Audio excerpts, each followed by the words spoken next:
evening, my peers and I have talked about many different topics associated with the letter X. But I personally have chosen to talk about X in the context of religion and human history. X is a very unique letter to me. And even though it may take up the least space in the English dictionary, it is the most unique letter in the whole alphabet for various different reasons. So when I was thinking of topics to write for the speech, one of the first things to come to mind was one of my favorite times of year, which is Christmas. This can also be known as Xmas. But do you know why that is?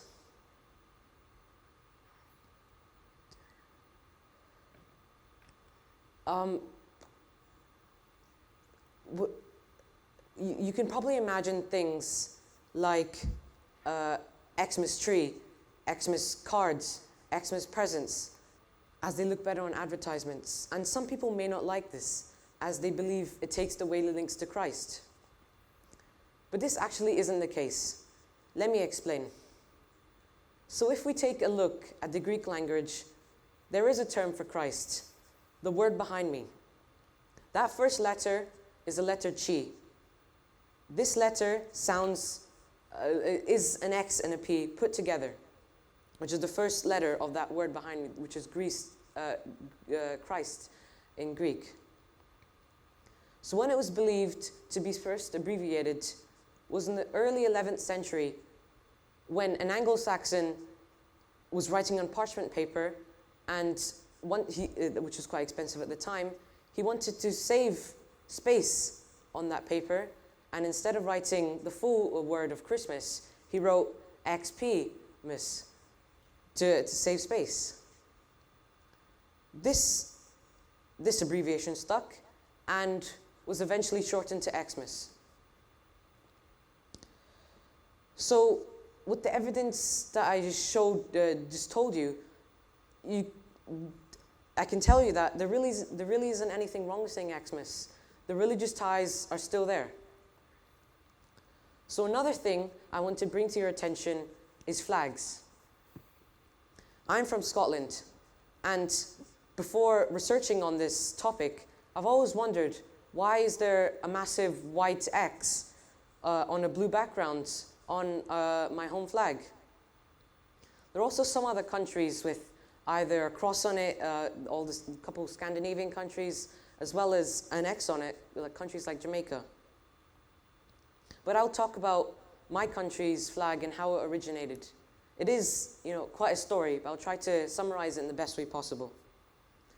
So when St. Andrew, who was an apostle of Jesus Christ, was being crucified by the Romans in the early 1st century, it is believed that he thought himself unworthy to be crucified on a cross like that of Jesus Christ, as he's his leader, and he simply didn't believe himself unworthy.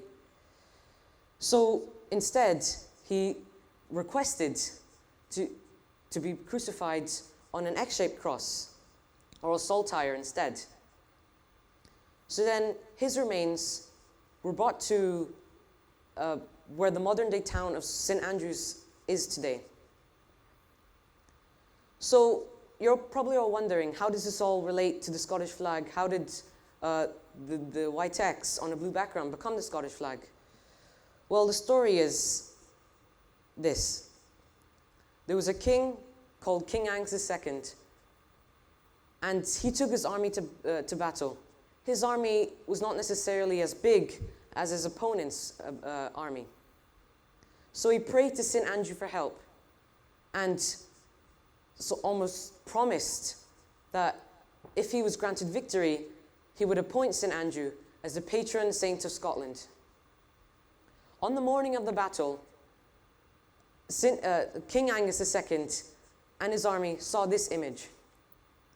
This is white clouds forming an X shape on a blue sky. So King Angus II and his army were sort of emboldened and motivated by this image and took it to the battlefield. And despite their inferior numbers, they came out victorious.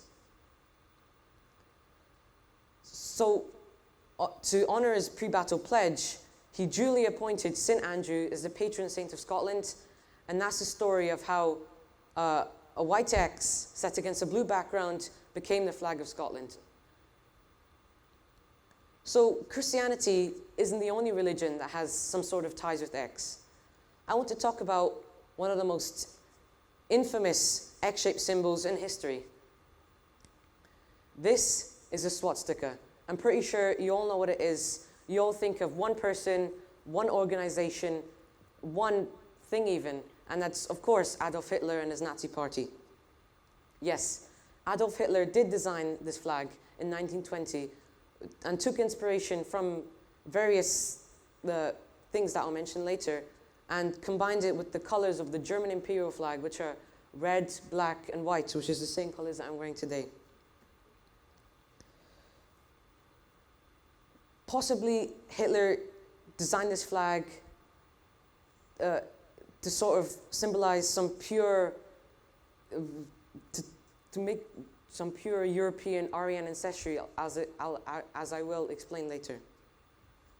So in my research for today, I found that swastikas were scattered all across Northern Europe, dating all the way back to the Germanic Iron Age, which is 1,000 to 1,500 years ago. These were scattered on various artifacts. So Hitler must have seen these and took inspiration and created his own symbol. And that symbol is, of course, the most recognizable icon in Nazi propaganda. But, of course, it's tied with Hitler. But there's also another religion that has ties with this swastika. And that religion is Hinduism. It's been around in Hinduism for a long, long time, way before Adolf Hitler was born. So, a couple years ago, when I was around 9 or 10, I was in about year 4, I was learning about the 2 world wars. So I learned all about Hitler and the trenches and all the things in between. And I went to India for the holidays, and I got into one of those auto rickshaws. If you don't know what they are, they're behind me. And I saw the swastika in the driver's auto. And I was like, what? Did the Nazis come to India as well? Is there something I'm missing? But no. I immediately asked my parents, and they told me what had happened. So I had learned that this swastika had been in Hinduism for centuries. They mean things like fortune, good luck, and well-being. So the next time you see this swastika in your neighbor's garden, don't worry. It's just Indians celebrating their culture. So I hope I have shown today that X has had a massive influence on culture, religion, and history. And not only that, many other topics, as you would have heard about today. But before I go, one last point. This TEDx phenomenon, this event, you see it all across the world in many different places. But do you know why that is? Do you know why it's so popular across the world? You might think that this has to do with the quality of the speakers. And yes, that is true.